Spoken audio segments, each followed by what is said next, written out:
এটা হচ্ছে ওনাদের এয়ার গাড়িটা, এই যে এটা হচ্ছে আপনার এয়ার না ওনাদের তো এই নাম্বারটা তো আমাদের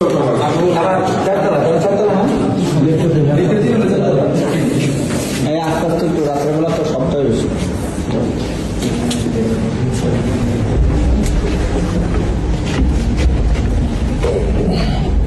আপনারা কোনো ইটি করেন না? লাইটটা একটু অন করেন।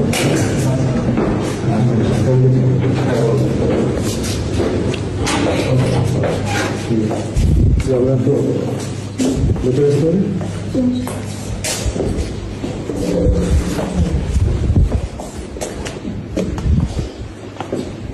বাসায় কে কে আছে?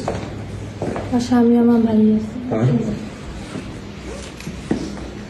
একটু ক্যামেরাটা অফ করতে পারবেন? বলুন, কথা বলছি, সমস্যা নেই। এইভাবে আপনি একটু গেঞ্জি পরেন। আচ্ছা, এই বাসায় কে থাকে? এই বাসায় আমরাই থাকি। আর কে থাকে? আমার আব্বু আম্মু থাকে সাথে। আপনার আব্বু আম্মু কই? আমার আব্বু আম্মু তো এখন বাসায় নেই। না, আমি যে কই? ওরা আছে, চলে গেছে বাসাতে। কবে? আজকেই প্রথম আগে চলে গেছে। কখন? 10-15 মিনিট ভিডিও হচ্ছে। কতক্ষণ আগে? 10-15 মিনিট হবে।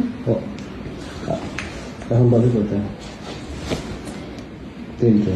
10-15 মিনিট আগে জি চলে গেছে। জি। গেট দিয়ে বেড়ে গেছে। বিয়ে হয়েছে কোন দিন আমি যাই না। আমার ছোট ভাই আছে তো বাসার মধ্যে, এই জন্য আমি বাসায় গেছি। দুজন নিচে নিচে আমাদের ইয়ে আছে না,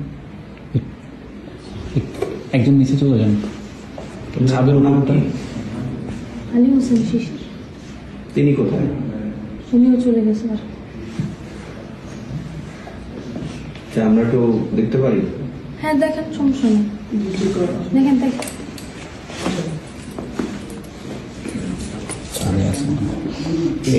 আপনারা দুজন ছাদে যান, ছাদে যান। আর আশেপাশের ফ্ল্যাটগুলো কিন্তু ইয়ে করতে হবে, যেহেতু 10 মিনিট আগে বেরোচ্ছে, বের হইতে পারে, কারণ আমরা বাসার বাইরে অবস্থান করতেছি তো বের হইতে পারেন না। না, বের হইতেই পারেন, এখানে আছে।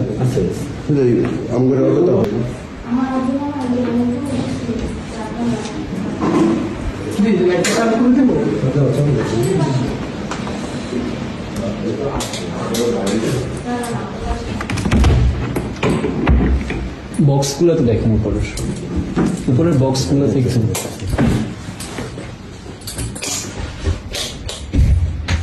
আপনি কোথায় ছিল? এদিকে ভিডিও অন করে নাই। আসেন, ভিতরে আসেন, একজন আসেন, আমাদের সাথে একজন থাকেন।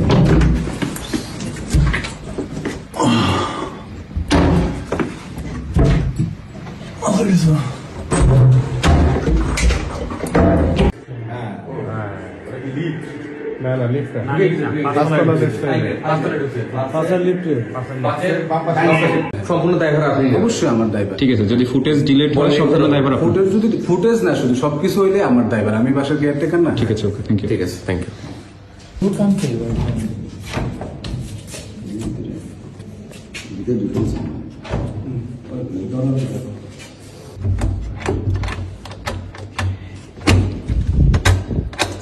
এক্সকিউজ মি, কেউ যদি থেকে থাকেন আসেন, কথা বলেন, বের হন, নাইলে আমরা কিন্তু দরজা ভাঙতে বাধ্য হব।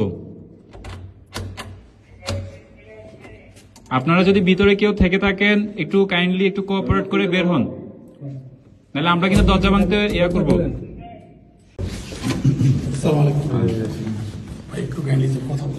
না না, কে? না না, কে?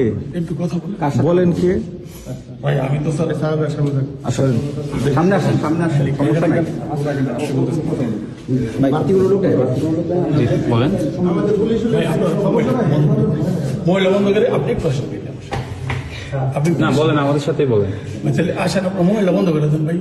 আমরা ভাই নিরব না, নিরীহ মানুষ বলতে তো আপনি হবে না। আসেন, আসেন তো যাবেন, আপনি মোবাইল বন্ধ করে দেন প্লিজ।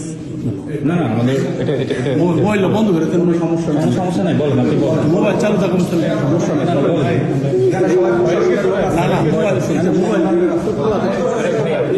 রেকর্ড হচ্ছে রেকর্ড হবেই, আপনারা পুলিশের লোক, ঠিক আছে? আপনি রেকর্ড হবে। বৈষম্য বিরোধী ছাত্র আন্দোলন ভাই আমরাও কিন্তু বৈষম্যের শিকার হই। আমার না, ব্যবসা বসে সব সঙ্গে সেটা পুলিশ দেখবে, প্রশাসন দেখবে, তদন্ত শেষে দেখবে। ভাই, না, আল্লাহর Please, রাস্তায়। আপনি আমার সাথে একটু কোঅপারেট করেন, চলেন।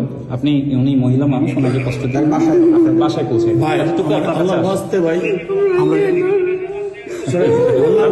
আপনি সিম্পাথি দেখায় তো লাভ নাই ভাই, সিম্পাথি ভাই দেখায় আমরা কিন্তু কোনো অন্যায়ের সাথে জড়িত না। আমরা কোনো অন্যায়ের সাথে জড়িত না। ভাই একটু মোবাইলটা খাইলে ভাই আপনার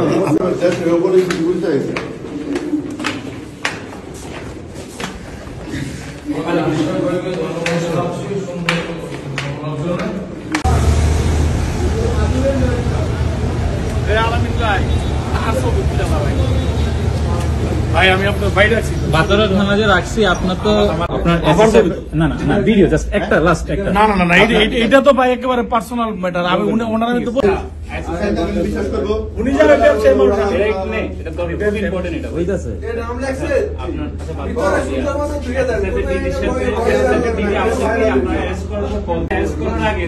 হ্যাঁ, যেহেতু আমি ওনার বাসায় থাকি ওনার আমি জানাই সেইটুকু। আমি ব্যবসায়ী মানুষ, আমি ওনার প্রস্তাব দিয়েছি।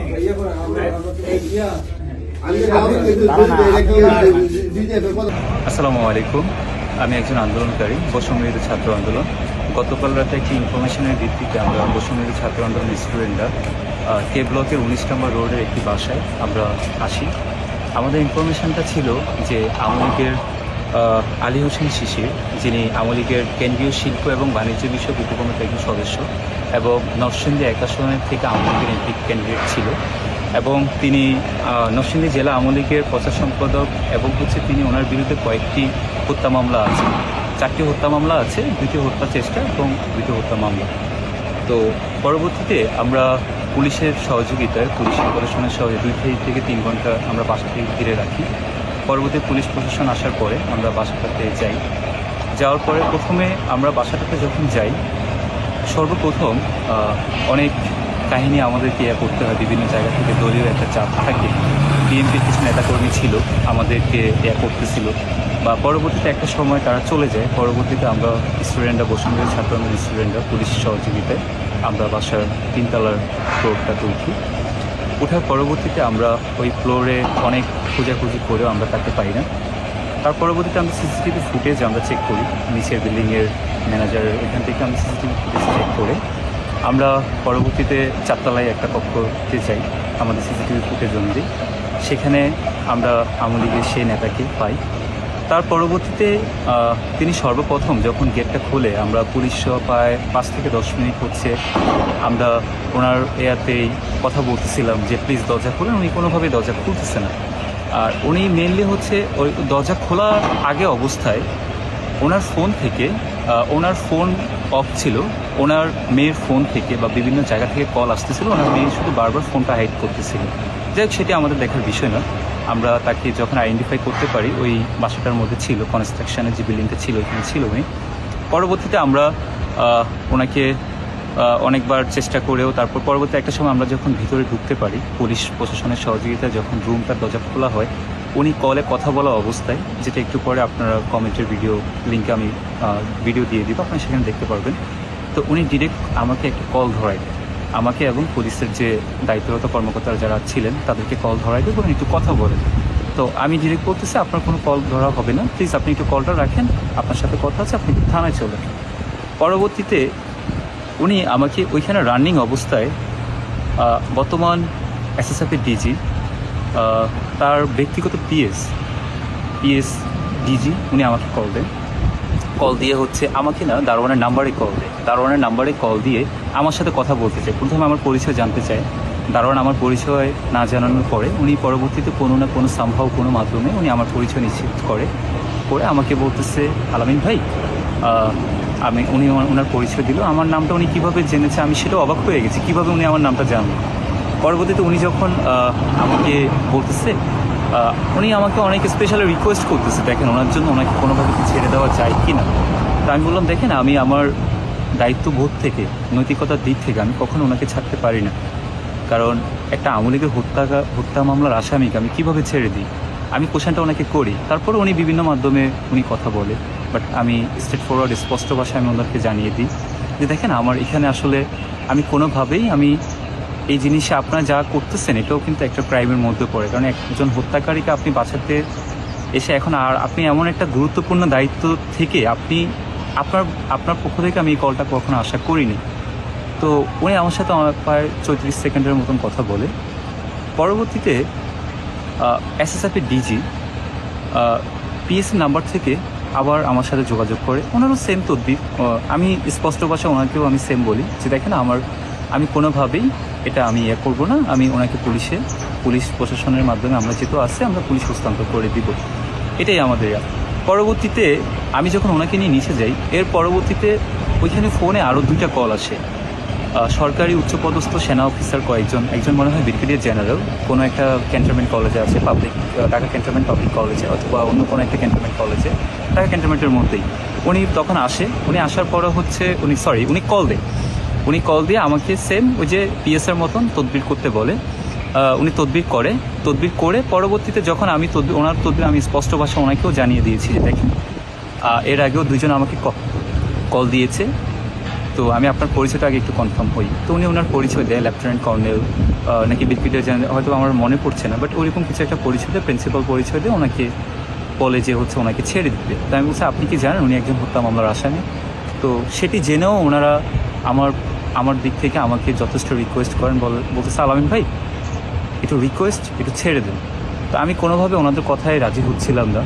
তো বিভিন্ন নাম্বার থেকে আরেকটা নাম্বার থেকে কল আসে, হয়তো বা ওটা ডিজিএফআইয়ের হয়তো বা কোনো গোয়েন্দা সংস্থার নাম্বার থেকে, সব দারোয়ানের নাম্বারে কলটা আসতেছিল। তো উনি সেম হচ্ছে আমার সাথে আবার কথা বলতে চায়। তো পরবর্তীতে আমি আসলে এত পরিমাণ কল আসছিল পুলিশ প্রশাসন এবং ওরাও আসলে হয়ে যাইতেছিল, ওরাও আমাকে বারবার করে ওরাও হয়ে যাইতেছিল যে জিনিসটা আসলে কোন দিবা, ওনারাও তখন জিনিসটা বুঝতে পারছে যে আসলে হচ্ছেটা কি।